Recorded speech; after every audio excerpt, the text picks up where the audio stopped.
Hello and welcome to today's broadcast. Today we are on Island with Emily, and I'm going to talk about some areas of it. This is what I'm going to claim it means. I think I've cracked the old focus issue by moving. Anyway, I'm claiming that this poem is a picture of a beautiful place at one with nature. It's unchanged since the Stone Age, in touch... Oh, no, I haven't. It's in touch with its past, with its heritage. It's uniform.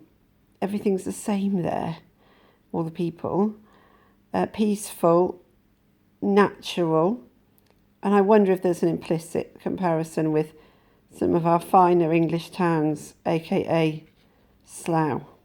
But that's not actually in the poem. So be careful with that.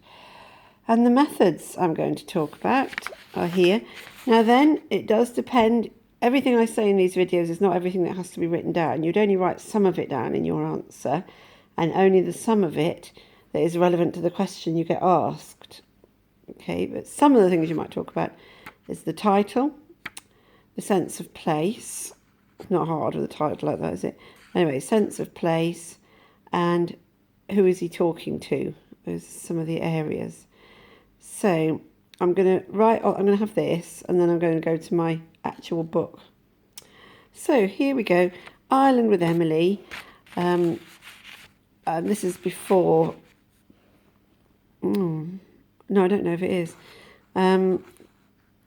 Emily, we never get told who she is, and it's a poem about Ireland, isn't it? And it's strange. It's got this sort of romantic little association for him, and it's a very romantic view of Ireland, but it's not a romantic view of her. She doesn't really figure.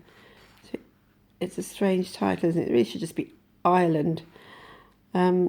So he's conjured up this place with using these Irish words like boreens, Maeves. I didn't know Julia was an Irish name, but Maeve and Maureen, definitely. And going to Mass, it being a Catholic country, it's conjuring up that place. So what have I got? I've got the names, the religious imagery. So where's my other religion? Oh, here's more names. Obviously, very precise, geographical.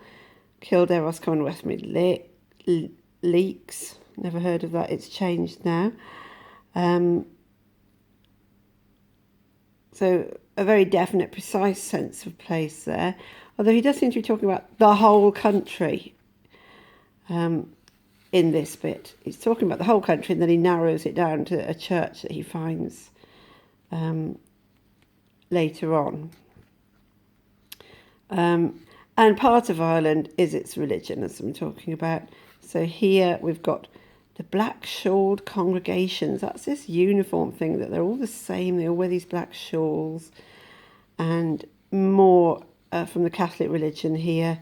So this goes with going to Mass, with the painted stations of the cross, Sacred Heart of Jesus, kneeling. Those are all more Catholic things, more Irish associated things. No, this did not cure the camera. Anyway, so where am I talking about? The sense of place. We've got the names, the geography of it. We've got the religion. And then moving on down here, we've got more natural imagery. So, and it's very beautiful. A sense here, a bit like in, what's it called, Upper Lambourne, a sense of not being over manicured. So it's nettle deep, the faithful rest, that's dead people.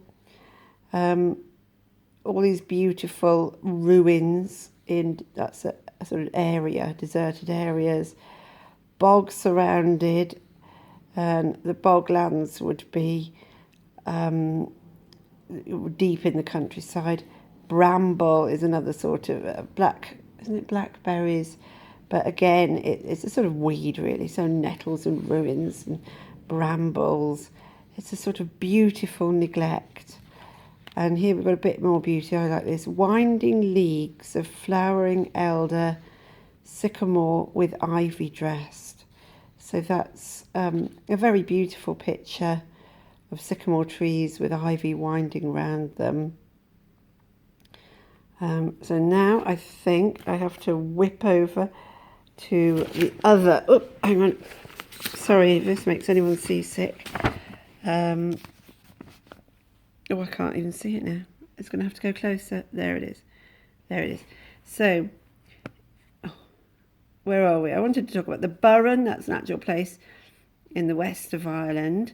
And here's a picture, a beautiful picture. It is very, very stony area. So the coast, the seaboard, everything's very stony, and all the fields are very small. It's a very unusual part of the world. All these boulders that are dotted everywhere have got beautiful, is it lichen from your biology GCSE? So these very beautiful bramble skirted, saffron spotted, these very beautiful adjectives, and he's made them up himself with a little hyphen. He's put them together himself and created this beautiful natural picture. It's not manicured nature. It's not like golf courses and Cotswold villages. It's beautiful nature being left to itself. And then here we go. A Stone Age people breeds the last of Europe's Stone Age race. Now, I think he means that as a compliment. They are at one with their past. They have a true heritage. They're the proudest, oldest of Europe. You can imagine if you were from Ireland, not taking that as a compliment to be a Stone Age person. And I'm not sure about this word breeds. Is that a bit condescending? People breeding. So I think he means it. As a compliment to in being in touch with their heritage. I am not sure it's overwhelmingly. It's not patronising. I'm not sure it's not patronising. As in, I think it is patronising. Anyway, that's my criticism of Betjeman there. Back to what I think he's saying. So he's gone through the whole of Ireland, really, and now he's talking about an actual time, and he appears to be with this person. So when we bicycled together, so he's presumably talking about Emily rather than to her, or this is very odd. Has it held? It's almost like, now, has it held? I'm asking you today, and then I'm remembering a time when we bicycled together. It's very odd tenses. I don't think you can make anything of that. I do apologise. But bow rings with fuchsias, so little roads full with fuchsias, very Irish scene. And he finds this particularly. So here's more of these lich-encrusted, time-befriended, more of his own special adjectives he's thrown in this very beautiful description. And he's found this particular abbey in Ireland where, here I've put, it's a beautiful picture, a very peaceful picture, yet the people are dead. So they're either kneeling, black-shawled, breeding, or dead in this poem. Oh no, it's still beautiful. Curiously unpopulated. Where are the actual people? They're not in it. So these people are waiting. Again, it's a dilapidated, but in a beautiful way, broken, rusty gates, sheep's wool, straw and droppings. The slates are slipping off the roofs, and they're waiting for their resurrection. They're buried in the ground in this absolutely beautiful place. Dead. But I think it's beautifully dead, like in the way people think graveyards are very beautiful.